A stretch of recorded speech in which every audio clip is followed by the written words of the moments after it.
сол қазақша айта берейін, енді мен тек қазақша сөйлеймін. Иә, айта беріңіз. Айтайын дегенім, осы марафоннан жақсы болып жатырмын. Өтірік придумывать ете алмаймын, ойыма не келеді, соны айтамын. Қалай, как есть, так и айта аламын да, мен сондаймын өзім. Самооценкам 0 болған, жертва болғам, спасатель болғам. Сосын өз-өзіңді сүю, өзіңді бағалау деген не екенін білмейтінмін. Вообще өзімді бір жылдар мен өте достойны жүретінмін, бірақ әбден 25-тен кейін ба, 28-29 жастан кейін мен өз-өзімді тастап жібердім. Мен ешкім емеспін, мен байға да тимедім, бала да таппадым, мен дұрыс оқуды оққан жоқпын, тұрақты жұмысым да жоқ деп өзімді тастай салғам. Содан кейін вообще ақша да болмай, жұмыс та болмай, әке-шешем жанында барып жертва болып жатқан кездерімде болды. Өз-өзімді сонда психологиялық жағынан ба, жоқ қылып тастағам ғой, енді адам емеспін дегенде апша. Сөйтіп өзімді ұмытып кеткем, вообще тастай салғам, соң қайтадан өзімді көтеріп по кусочкам собираю дейді ғой, солай жүріп жатырмын. Әке-шешем жанында масыл болып жатқан кездерімде болған, қолыма аллергия, экзема құтырып кеткен, 20 жыл экземамен алыстым, содан мен инвалидпін дегенмін өмір бақи. Мен ешкім алмайды тұрмысқа, мен ешкімге керек емеспін, әке-шешеме жылайтынмын кешке дейін, сендер мен кішкентайымнан керек қылмайтын едіңдер, әне елде керек қылмайды, мамама кешке дейін, әке-шешеме өкпе реніш болды өнінген. Кешке дейін әке-шешеме, осы 38 жасқа дейін әке-шешеме реніш болды ғой. Өксіп тұрып, айғайлап тұрып, оларға сөйтіп айтып, жылап, кешке дейін жертва болып, сен кінәлісің деп мамама кешке дейін сөйтетін. Иә. Кішкентайымнан мен упрекать ете беретінсің, сен еш жерге сыймайсың дей беретінсің, әне сыймай қалдық, еш жерге барсам ешкім жақтырмайды деп шығатын ғой, сен жылай беретін. Сен мен адам қол көрмейтінсің, тек осы үйдің құлы сияқты көретінсің деп мамама сөйтіп айғайлап. Кішкентайымнан жұмыс істетіп қойғансың, тек қана үйдің жұмысы, өзіме көңіл бөлмегем, өзім творчествомен айналыспағамын, сонымен айналысқым келіп еді, негізі мен әншімін, домбырашымын деп. Сөйтіп, короче. Мамам, енді әлде болса өзгертсе, енді не қыл деп тұрсың, енді қалаға кеткеніңе 20 жыл болды, енді өзің бірдеңе істемейсің бе? Жоқ, менде ана установкалар қатып қалған ғой. Подсознаниемді ауыстыра алмай қойдым, жертвалықтан шыға алмай қойдым.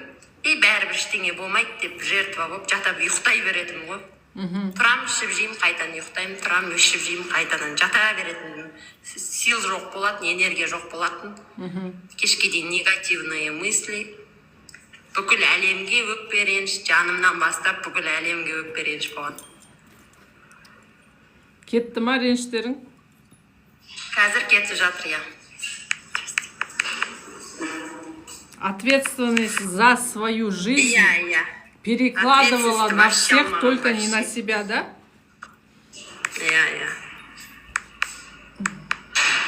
Енді оны маған ешкім үйреткен жоқ, мектепте де, жан-жағымда да менің сестраларым болмады. Тупо үйде сол мультфильм көріп жүре беретін едік қой, бұрынғы киноларды көріп, индийский киноға жатып алған болатын еще. Соны білім алу, елдер ертерек инстаграмға кіріп атқанда да мен сотка жоқ деп қойып, инстаграмды білмейтім вообще. Сотка жоқ қойған қайдан деп қойып, сол ауылдың несімен қалып кеткен ғой, бәленбай жыл бойы. Сол ауылдың ойымен ше. Титтей ғана ауыл, тыныш ауыл ғой. Ешкімде жұмысы жоқ, сонда үлкен кісілер сияқты өзімді уже болды қойып тастаған ғой. Все болды дегендейші.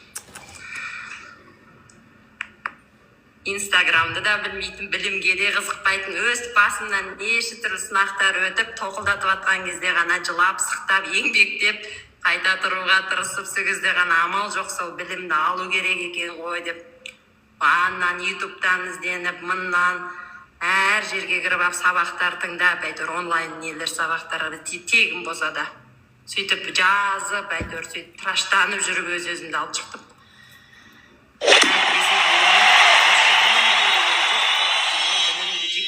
Менікі домбыра, менікі ән, менікі би деп сондай ғана ойлайтын ғой.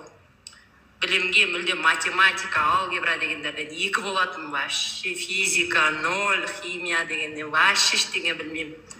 Сөйтсем сол ақша жағынан да 0 болғаным, сол мүлдем математикаға жоқ болатын, мүлдем. Тартпайтынмын да, ақша қызықпайтынмын да, қимылдамайтынмын да, энергия көтеру деген, онда энергиямен жұмыс жасау деген мүлдем хабарым жоқ болатын.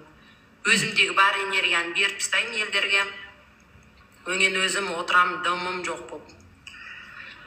Қызықпайтын не білімге, неге жаңағыдай киім кешекке, затқа, бір шетелге саяхаттауға ештеңеге қызықпаған, қызығушылық жоқ болатын. Бір уже кемпір сияқты болатынмын да. Бәрін жасарын жасап, асарын асап тастаған кемпір сияқты. Ештеңе қызықпайтын, не майысып сызылмайтынмын, не қыз деген қалай болу керек, о жағында ұқпайтынмын. Не помада жақпайтынмын, не бір шашымды сәндемейтінмін, не бір көйлек кимейтінмін. Өткен 7-ші класс кездерінде бір сондай болды, әйбат болып жүргім келіп, бірақ деген уже үйде деген жұмыс істе дей бергеннен кейін бәрін тастап өзіме қол сілтей салғам осыны.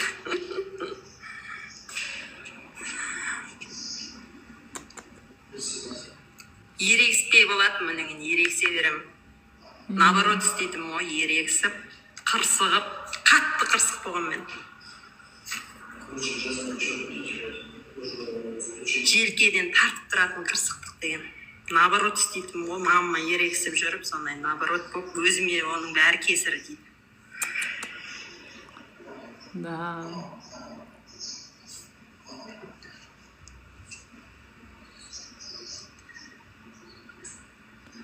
Жарайды, Гүлира. Алғыс. Чисткаңыз ем-шипа болсын. Аумин.